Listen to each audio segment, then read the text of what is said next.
Well, hello there. I was surprised to see your name on my calendar this week.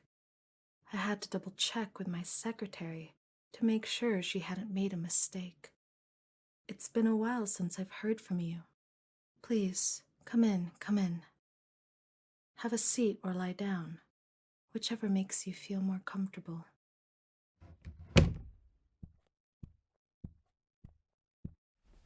Now, let's see. If memory serves, we were working on your anxiety and sleep, correct? You were having trouble keeping up with your day-to-day life due to anxious thoughts and fear of failure, both of which only got worse when you began suffering from insomnia. We had 5 sessions together. If I remember correctly, you didn't want to schedule more because you felt that you'd improved to the point where you could support yourself. If you needed to work past that, you wanted to do it on your own, instead of relying on hypnotherapy. If you don't mind me asking, what changed? You were showing signs of improvement the last time I saw you. In my experience, when clients return after a prolonged absence, it's because they've experienced something that left a strong negative impact on them. There's no need to be ashamed if that's the case. It's not always easy to seek out professional help, but it's even more difficult when it's for something you thought you'd overcome. I commend you for realizing that you needed more help and coming to me instead of struggling on your own. But enough of what I think. I'm here to listen to you.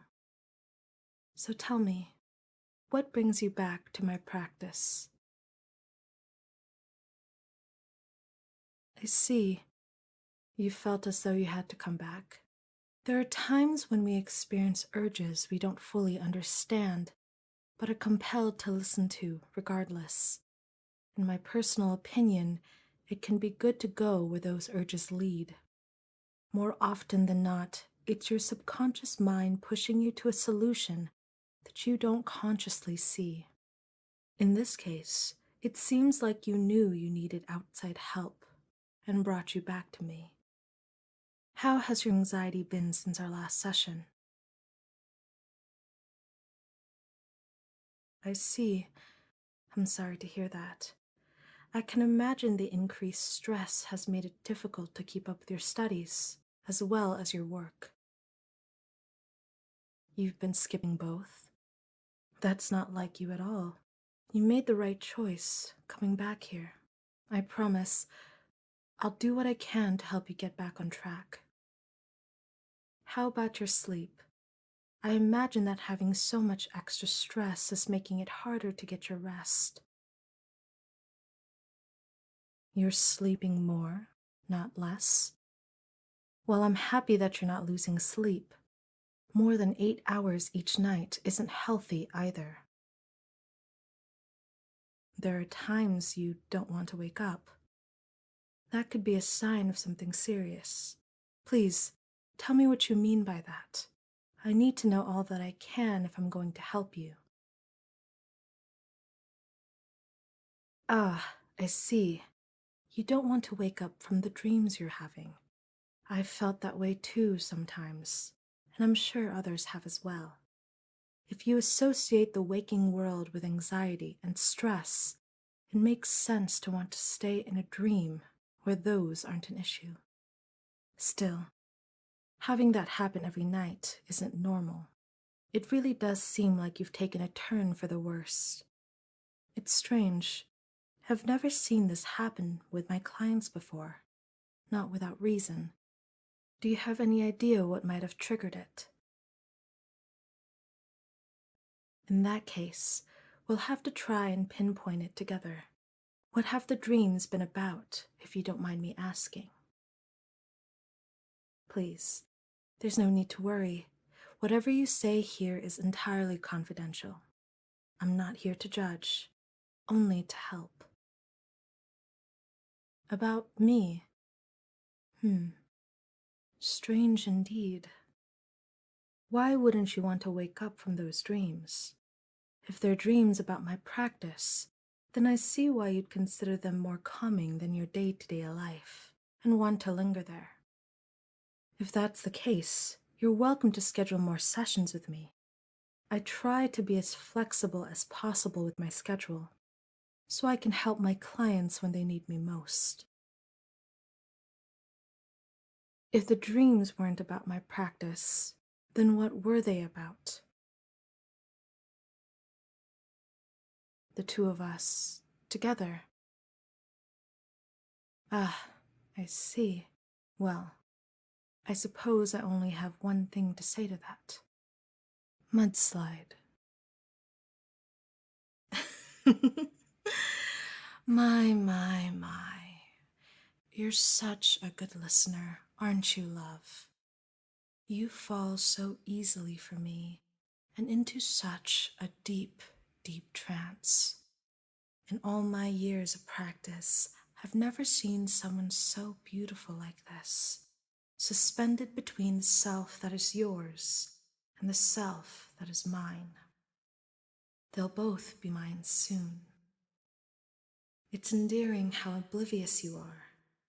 You truly thought I was going to let you leave. You were so happy, thinking you didn't need me anymore. And yet here you are now, miserable, having lived without me.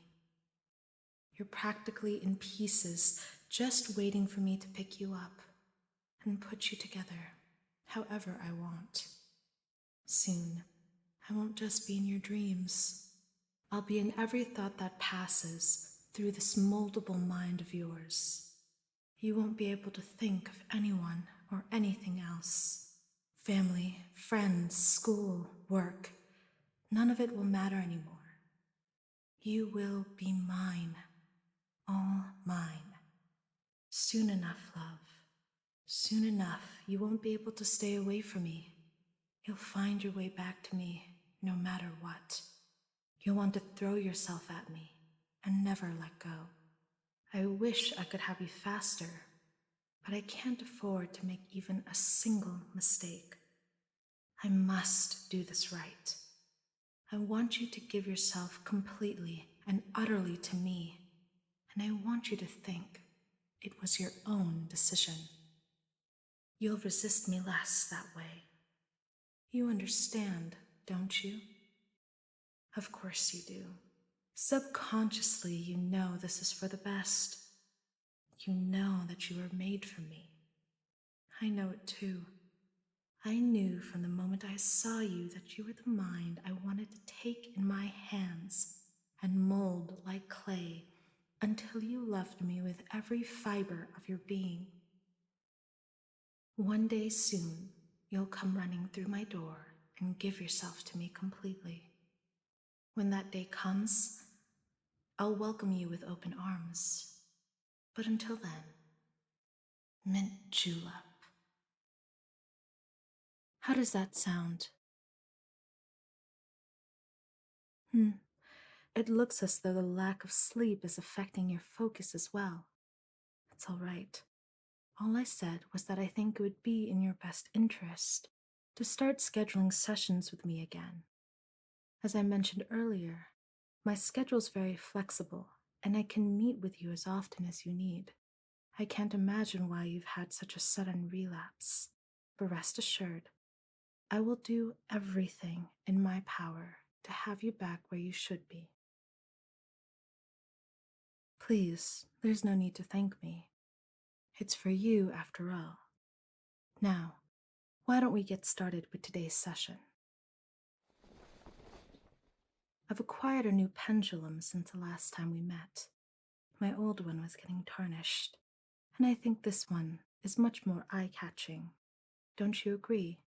It will be even easier to follow it as it swings back and forth, back and forth, back and forth.